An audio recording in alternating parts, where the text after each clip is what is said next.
Agora eu vou te pedir a prioridade 2. Sim, a prioridade 2 diz respeito ao transporte público, né? A gente tem aqui esse entendimento de que o transporte público precisa ser eficiente, precisa ser limpo, precisa ser equitativo, né? Então, a gente precisa partir de um novo marco regulatório do transporte público, né? Acho que essa é uma questão fundamental e é uma questão que ficou muito evidente nos últimos anos, quando a gente começou a ver uma discussão para a troca da frota de ônibus para os ônibus elétricos, né?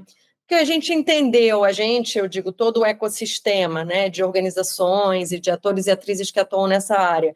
A gente entendeu que não basta trocar a tecnologia de um veículo quando é uma tecnologia que, enfim, tem um outro investimento, tem uma questão de infraestrutura de recarga, é um veículo mais caro inicialmente, são outros conhecimentos e habilidades que a gente precisa, não só para manutenção, mas também, enfim, para a operação de um modo geral, e que o marco regulatório tradicional não dava conta disso, né? Na verdade, a gente sabe que o marco regulatório do transporte público, principalmente por ônibus, nas cidades brasileiras, ele já estava muito defasado. O que a gente tem há anos é um sistema extremamente precarizado, caro, né, injusto para a população, pago pela população que usa, que é a população, na verdade, que, enfim, tem um perfil demográfico de renda mais baixa, é quem mais precisa, mas não é quem causa todas as externalidades da mobilidade urbana, como são, né, no caso dos usuários de transporte individual.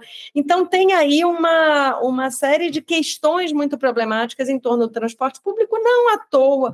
É um tema que sempre causa tanta demanda, tanta reivindicação, né? O século passado inteiro a gente viu reivindicação, as primeiras reivindicações do século já eram em torno de aumento de tarifa de transporte público, continua sendo, né? Entramos em 2013 com aquele grande boom em torno do tema, que eu acho que, metaforicamente, o transporte público diz respeito ao colapso, né, da vida urbana. Né?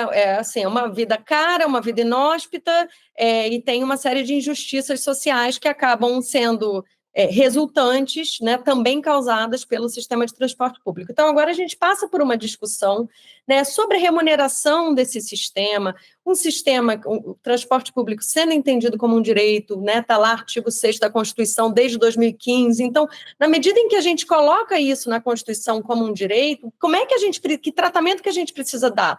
Né? Como é que a gente deixa de tratar isso só como um serviço prestado por um ente privado, né? E começa a entender qual é o papel do poder público, né? No sentido do planejamento, do desenho, da fiscalização, da garantia desse sistema? Como é que a gente faz com que a população de baixa renda não seja prejudicada, né? Porque é prejudicada em vários sentidos, porque é caro, pela qualidade do serviço, etc.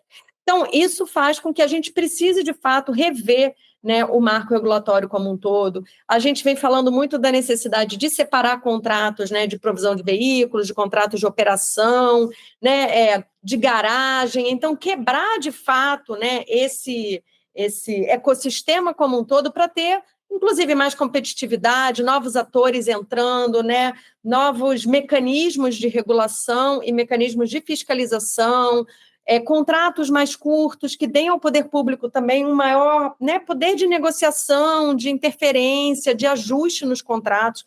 A gente precisa isso, inclusive, do ponto de vista tecnológico, né? Então, tem aí uma série de questões contratuais que também precisam ser revistas e que, enfim, a gente entende aí que são fundamentais. Também incentivos financeiros, técnicos, ambientais, né, para facilitar aí, contribuir com a inclusão de veículos limpos. Então, enfim, tem uma série de questões que precisam ser discutidas, acho que principalmente a questão em torno da remuneração, né? Então, como é que esse prestador de serviço é remunerado, né? É por passageiro? Não, é por qualidade de serviço ofertado? Como é que o poder público controla isso?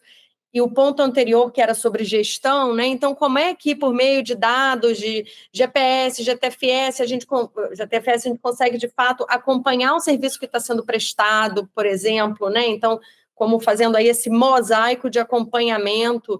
Então, tem uma série de questões aí que precisam, de fato, ser discutidas. E que vão levar aí a um impacto direto na gestão da operação. Então, acho que a gente precisa, sim, ouvir de candidatos, né, O que a gente quer fazer em relação aos contratos, né?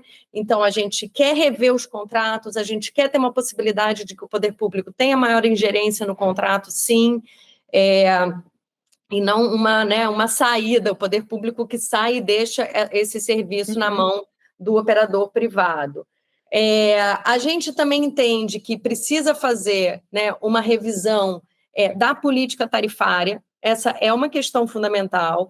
Então, a gente tem aí uma série de medidas, de soluções.